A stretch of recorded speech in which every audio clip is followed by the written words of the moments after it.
morning, everybody. Trey Hughes here with Hughes Gardening to do a quick instructional video on how to operate most Rainbird analog irrigation controllers. As always, like and subscribe this video because it helps us with the algorithm to get a little bit broader reach. So on this controller, you're gonna see you have a dial on the left-hand side and 4 keys on the right-hand side. You've got a left arrow, a right arrow, a minus, and a plus. So this right side is where you're gonna be able to change the digits and the words on the analog screen, and the left side is the dial for moving to the function that you're trying to change using the keys. So you're probably gonna roll up and your controller is either going to be in the auto position, which is the run position, or the off position. If it's anywhere else on that controller, that is not correct. No matter what you do, always turn that dial back to auto. That is the last step of everything that you are going to do on this controller. The first thing you're gonna do to get it accurately programmed is go to set date.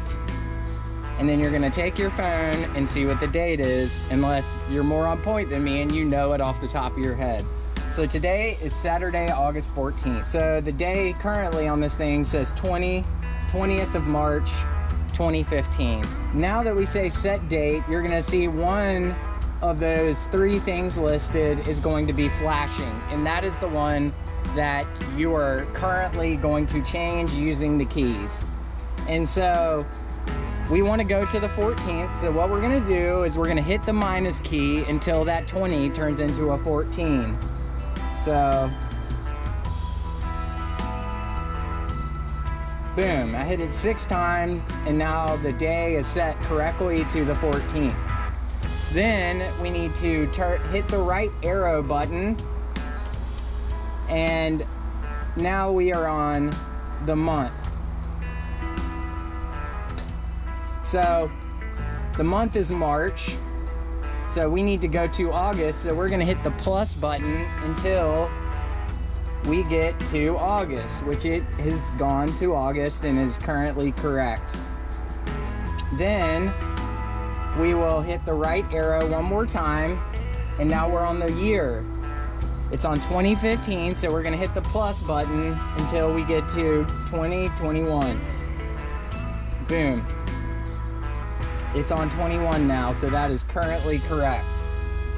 Then we're gonna go over to the left-hand side and turn the dial one more notch to the right, which says set time.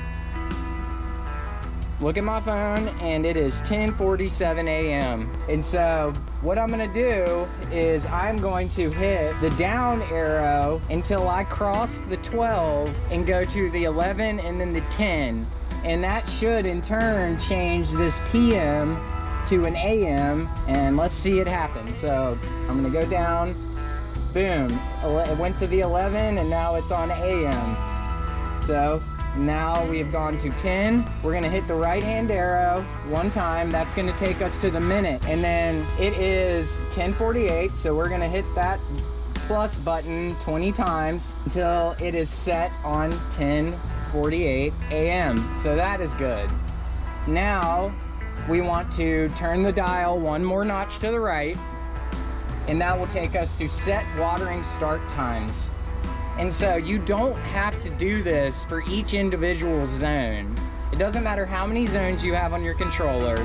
All you do to set the program start time is go to set watering start time. And so if you are just watering your existing grass, I like to have my systems water before the sun comes up. So 5 a.m., about that time, it's about the perfect time to have your system run.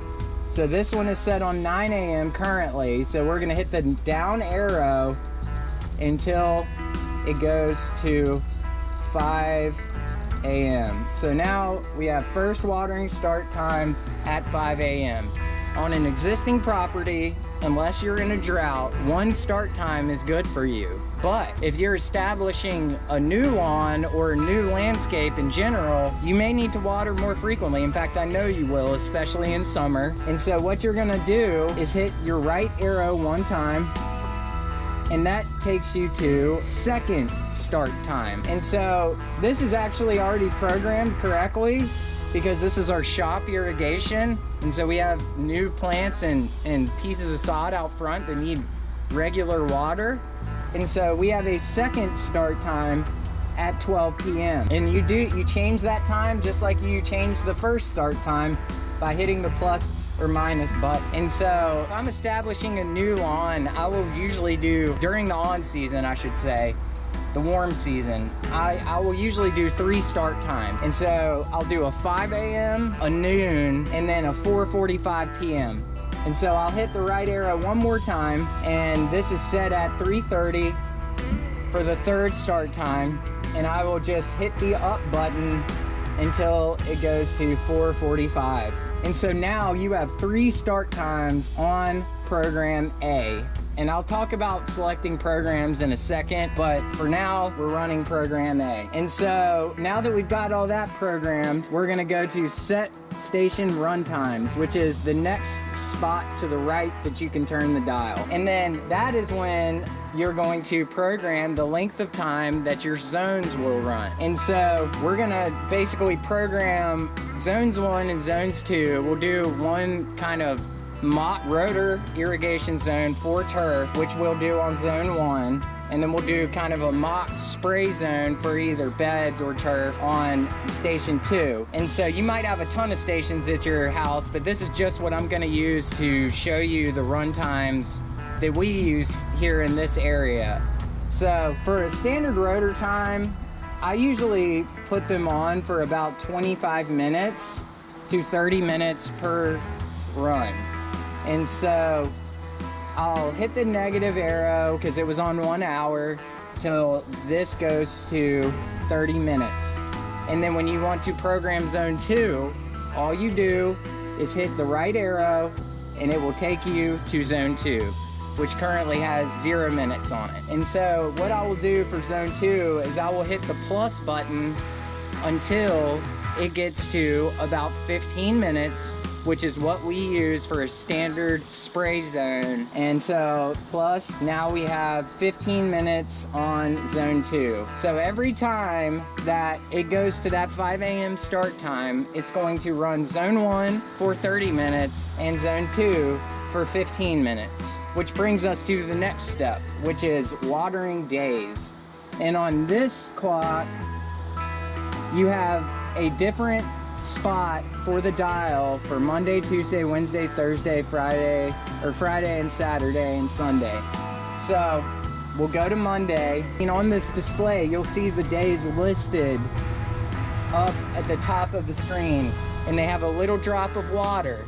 And if it has a circle with a slash through it, that means it is not set to water on that day. And so if you're establishing a new lawn, you're gonna turn it on every single day. For an existing lawn, we will probably do somewhere between 3 and 4 days a week. So we're gonna go for 4 days a week, and what we're gonna do, we're on Monday, on our dial, we're gonna hit the plus, and that is going to make the water droplet with no circle and slash through it. That means it is set to water. Then we'll go to Tuesday, which we'll leave off because we're gonna get 4 days a week. So then we'll turn the dial to Wednesday, we'll hit the plus arrow, and then Thursday, we'll leave that off. Friday, we will hit the plus arrow. It's on Friday now. Turn it to Saturday. We're not gonna touch that because Saturday is off. And then Sunday, we're gonna turn on, and so we'll hit the plus arrow. And so now we're set for 4 days a week. Now, let's say all of your days are on and you want to minimize the days of watering. We'll use Sunday as an example. All you would do is hit the minus button, and that will turn it to Sunday being off. And you would just repeat that process through the entirety of the programming settings on this controller as far as days go. So now that we're set to run, what we're gonna do is turn the dial all the way back to auto. And now you are set to run. This thing is gonna do what it does. So say you come outside one afternoon and your yard is super dry and you don't wanna bother reprogramming everything to get it to run 5 minutes from that point. All you do is go to this right arrow key and hold it down for about 5 seconds. And that will start the irrigation running. It will not change the settings. It will not change anything you have programmed into that controller. The only thing it's gonna do is start the system, run through all the zones associated with that system, and then go back to the settings that you programmed into that controller. And so, the reality is if you do manual advance the system, no changes need to be made and this dial stays on auto. Say you want to cut it off. Turn it to the off setting and wait about 5 seconds. And then it will turn that off.